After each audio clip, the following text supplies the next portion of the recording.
इस कार्यक्रम के पुण्यार्जक हैं श्री राजकुमार जैन जी की पुण्य स्मृति में श्रीमती अंगूरी जैन, पुत्र पुत्रवधू सीए पीयूष जैन, सीए दीपाली जैन, पौत्री गौरान्वी जैन बड़ोदरा, पुत्र पुत्रवधू सीए प्रियंक जैन, श्रीमती दीप्ति जैन, पौत्री पौत्र ईवा जैन, निवान जैन मास्को, पुत्री दामाद सीएस प्रियंका जैन, श्री पंकज जैन, दोहित्री दोहित्र निष्ठा जैन, मानविक जैन भोपाल, सासुमा श्रीमती प्रेमलता जैन बालाघाट।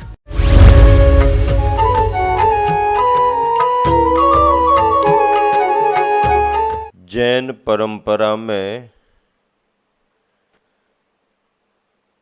जिन धर्मों की व्याख्या चल रही है उसमें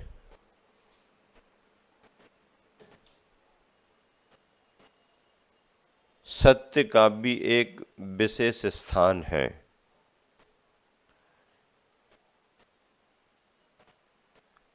अहिंसा और सत्य के बिना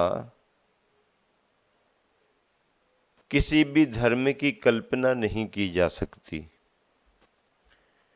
बल्कि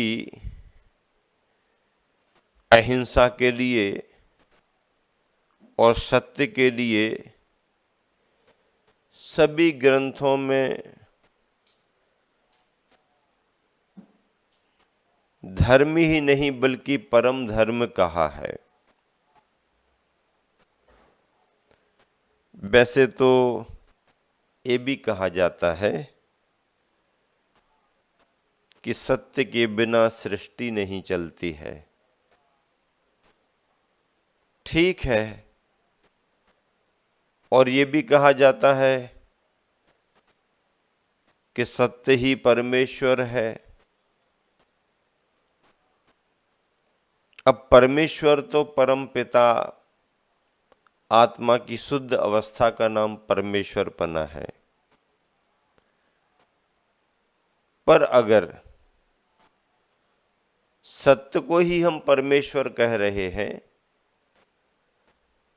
तो ये बात सच है कि सत्य रूप परमेश्वर से ही संसार चलता है।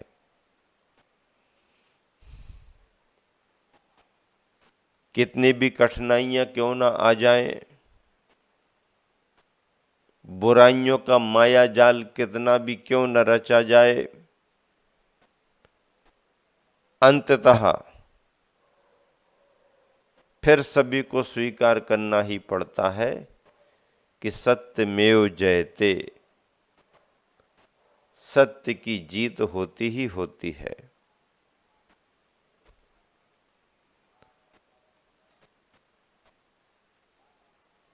सत्य का धर्म भावों के रूप में, वाणी के रूप में और अपनी प्रवृत्ति के रूप में तीन प्रकार से माना जा सकता है।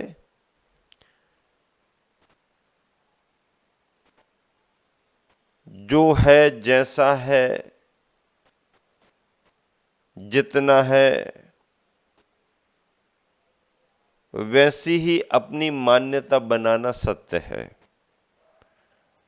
और जो है, जैसा है, जितना है उसी रूप अपना आचरण करना, ये काया की सत्यता है। मन, वचन और काय से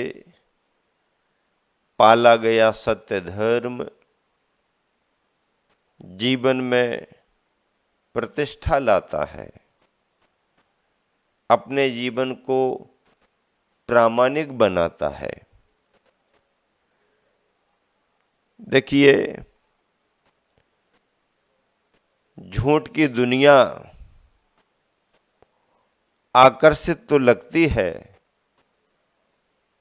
लेकिन उसका अंत जल्दी हो जाता है। क्या कहा? झूठ की दुनिया आकर्षित तो लगती है, लेकिन उसका अंत जल्दी हो जाता है। सत्य में वैसा डेकोरेशन नहीं दिखता है। समझे कि नहीं समझे? सत्य में वैसा कोई डेकोरेशन नहीं दिखता है, लेकिन सत्य तो सत्य ही है। एक बार उससे परिचय हो जाए तो फिर उसका साथ छूटता नहीं है। झूठ बोलने के भी कारण हैं।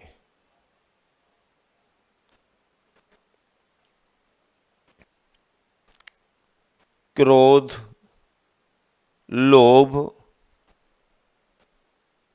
भीरुता और हास्य। क्रोध यानी आवेश में आकर के व्यक्ति कुछ का कुछ बोल देता है, सही और गलत का विचार ही नहीं करता। क्रोध कुछ भी बुलवाता है, क्योंकि वो स्थिर नहीं है, मन अशांत है, मन में आवेग है, मन में कसाई की तीव्रता है। क्रोध के कारण भी झूठ बोला जाता है। लोभ, लोभ में पड़ करके तो व्यक्ति कुछ भी कर सकता है, इसलिए झूठ बोलने में एक लोभ भी कारण बनता है। भय, डर करके व्यक्ति अपने बचाव में, अरे बचाव हो जाएगा, कुछ भी बोल देता है। और कौन चोर है, किसने चोरी की है, इसकी जानकारी के लिए छानबीन तो अलग बात है, लेकिन झटके में भी उनके अंदर की बात निकलवा ली जाती है। हाँ, चोर की दाढ़ी में तिनका कहा जाता ना, वो कैसे पकड़ में आते हैं। ऐ, ये तिनका लगा हुआ है तेरी दाढ़ी में, तू ही चोर है। नहीं है, नहीं नहीं, हमारे उसमें नहीं लगा। अरे तो तूने अपनी दाढ़ी पर हाथ क्यों फेरा, कैसे संदेह हो गया तेरे लिए। जो रहता है उसको बचाव में आता है। भय के कारण भी झूठ बोले जाते हैं। डर करके व्यक्ति अपने बचाव में कुछ भी बोलता है। और हंसी मजाक में तो झूठ चलता ही रहता है। हंसी मजाक एक ऐसा माध्यम है, टाइम पास, बस सामने वाले को खुश करना है, दो चार यहाँ वहाँ की दी, वातावरण में थोड़ी हंसी कराई और अपने निकल गए। जो कहा है न उसका कोई सच्चाई से संबंध है, न यहाँ लेना न वहाँ देना, और चले अपने हंसी मजाक में झूठ बोलते रहते हैं। उन्होंने कहा हम तो मजाक कर रहे थे ना, हमने सही में थोड़ी बोला था, हम तो मजाक कर रहे थे। तो मजाक में भी कुछ का कुछ अप्रैल फूल जो बनाए जाते हैं ना, क्या अप्रैल फूल जो बनाए जाते हैं ये सच पर आधारित थोड़ी होते हैं। और लोग, मुझे समझ में नहीं आता कि एक ही अप्रैल को फूल बनने के लिए क्यों बैठे रहते हैं। वो तो रोज फूल यानी मूर्ख बनते रहते हैं। बनाने वाले दुनिया में बहुत हैं, और किसी को मूर्ख बनाना हो तो एक ही अप्रैल की प्रतीक्षा थोड़ी करना पड़ती है, वो तो कभी भी बन सकता है। हाँ, अप्रैल फूल, अप्रैल फूल, अप्रैल फूल, काहे के अप्रैल, काहे के फूल है। अरे ये फूल केवल शब्दों के फूल है, अंग्रेजी भाषा का फूल है। ये तो हमारे देसी भाषा के सुगंधित फूल थोड़ी है। अंग्रेजी के चक्कर में जब भी पड़ोगे तो फूल ही बनोगे। हाँ, देख लो, अपनी भाषा को अपनाओ, दूसरे की भाषा का सम्मान करो, कोई बात नहीं है, लेकिन अपनी भाषा का स्वाभिमान नहीं खोना चाहिए। जो जिस देश का हो, देश के जिस प्रदेश का हो, अपनी मातृभाषा का गौरव रखना चाहिए। और फिर पूरे देश के लिए तो तुम्हें अपनी भाषा बना करके रखना पड़ेगी। तो कहने का मतलब ये है कि मूर्ख बनाया जाना तो बात की बात है, व्यक्ति तो अब आजकल पैदाइशी मूर्खता के काम कर रहा है। एक व्यक्ति ने लिखा कि पढ़ने, ये बात सच है कि पढ़ने से व्यक्ति की बुद्धि बढ़ सकती है। क्या कहा? ये बात सच है कि पढ़ने से व्यक्ति की बुद्धि बढ़ सकती है, लेकिन मूर्खता कम हो जाए ये कोई जरूरी नहीं है। क्या कह रहा? पढ़ने से व्यक्ति की बुद्धि बढ़ सकती है, लेकिन मूर्खता कम हो जाए ये कोई जरूरी नहीं है। हाँ, इसलिए बंधुओं, हंसी मजाक में इसको उसको बुद्धू बनाना, इसमें भी झूठ का सहारा लिया जाता है। अब जब हमारे झूठ का पर्दाफाश होता है, शाख गिरती है, प्रामाणिकता खंडित होती है, व्यक्ति फिर अपने पर कोई भरोसा नहीं करता है। इन सब से बचने के लिए सत्य का जीवन जीना, सत्य का व्यवहार करना परम धर्म माना गया है। देखो, बाजार में, मार्केट में भी अगर कुछ बिकता है तो वो सत्य ही बिकता है। आप कहोगे नहीं महाराज, मिलावटी सामान मार्केट में बहुत बिक रहा है, नकली माल बहुत बिक रहा है, असली तो दुकान पर रखा ही रहता है, नकली के ग्राहक बहुत आते हैं। अरे सुन, नकली के ग्राहक आते भी हों तो भी वो उस पर लगा हुआ लेबल तो असली का ही देख करके खरीदते हैं। क्या? हाँ, नकली सामान पर भी असली सामान का लेबल लगा रहता है। लेबल तो हमेशा असली का ही बिकता है, माल भले उसके अंदर नकली हो। अगर नकली का लेबल लगा दिया जाए तो नकली का लेबल होने से नकली सामान तो बिकेगा ही नहीं। असली सामान भी रख करके नकली का लेबल लगा दें तो असली सामान भी ग्राहक खरीदेगा नहीं, क्योंकि नकली का लेबल लगा हुआ है। इसका मतलब है दुनिया में अगर कुछ बिकता है या खरीदा जाता है तो वो असली ही खरीदा जाता है। एक बार ऐसा हुआ,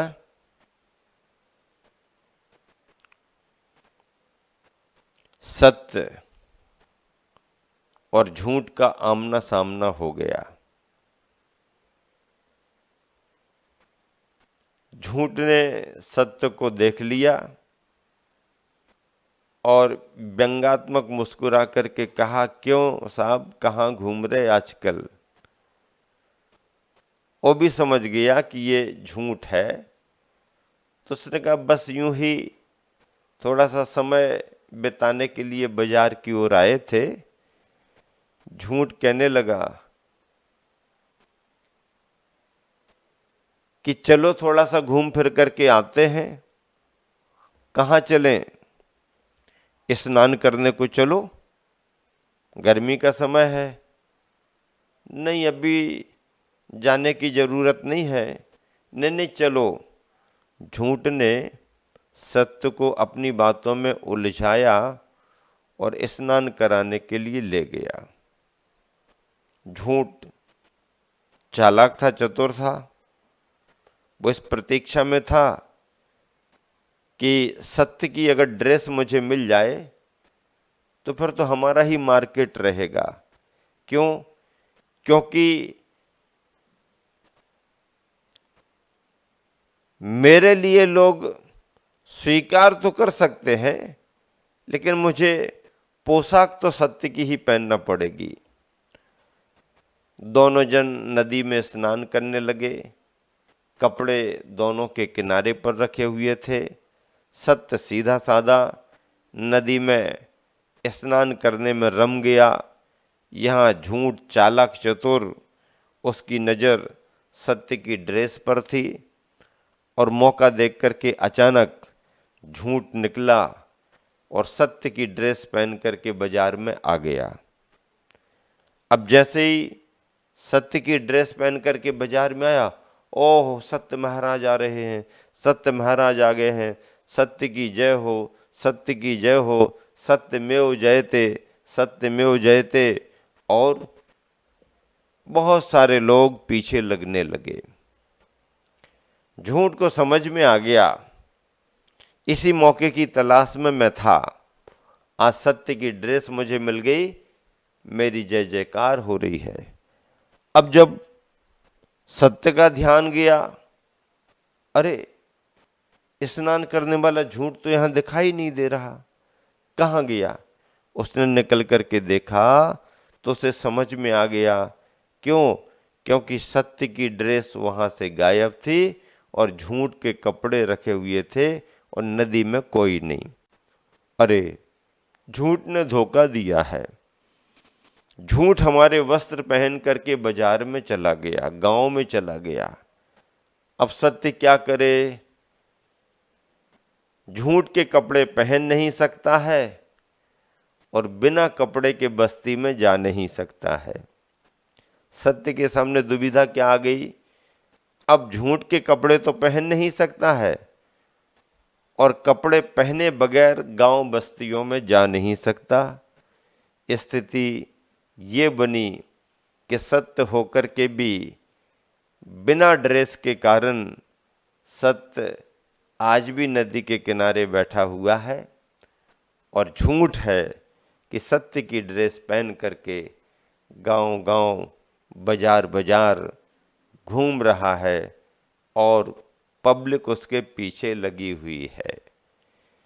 ये एक तरह से रूपक है, प्रतीकात्मक कथन है, पर इन प्रतीकों से भी आज की दुनिया का, आज के बाजार का, आज के माहौल का बहुत बड़ा संदेश मिल रहा है।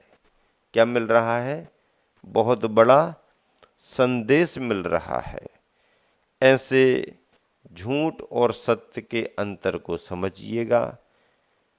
अगर कोई छल कपट करता है, धोखेधड़ी के काम करता है, तो कभी न कभी उसका भंडाफोड़ होता ही होता है। इसलिए आपको बहुत ज़्यादा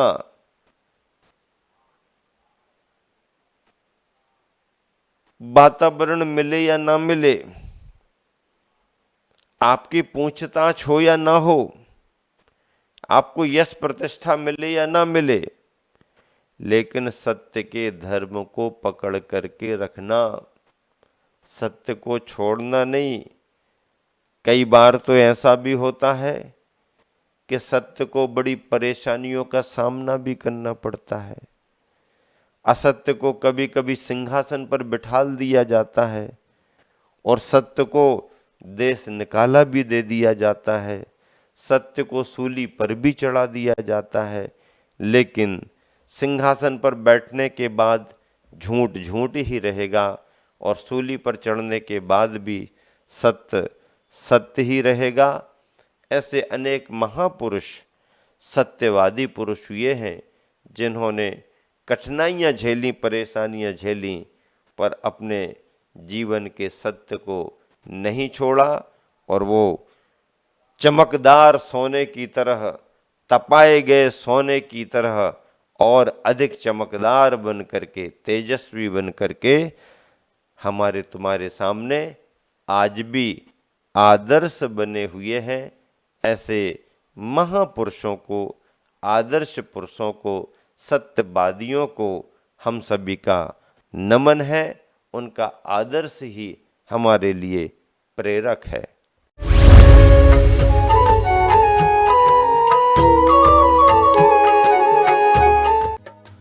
इस कार्यक्रम के पुण्यार्जक थे श्री राजकुमार जैन जी की पुण्य स्मृति में श्रीमती अंगूरी जैन, पुत्र पुत्रवधू सीए पीयूष जैन, सीए दीपाली जैन, पौत्री गौरान्वी जैन बड़ोदरा, पुत्र पुत्रवधू सीए प्रियंक जैन, श्रीमती दीप्ति जैन, पौत्री पौत्र ईवा जैन, निवान जैन मास्को, पुत्री दामाद सीएस प्रियंका जैन, श्री पंकज जैन, दोहित्री दोहित्र निष्ठा जैन, मानविक जैन भोपाल, सासुमा श्रीमती प्रेमलता जैन बालाघाट।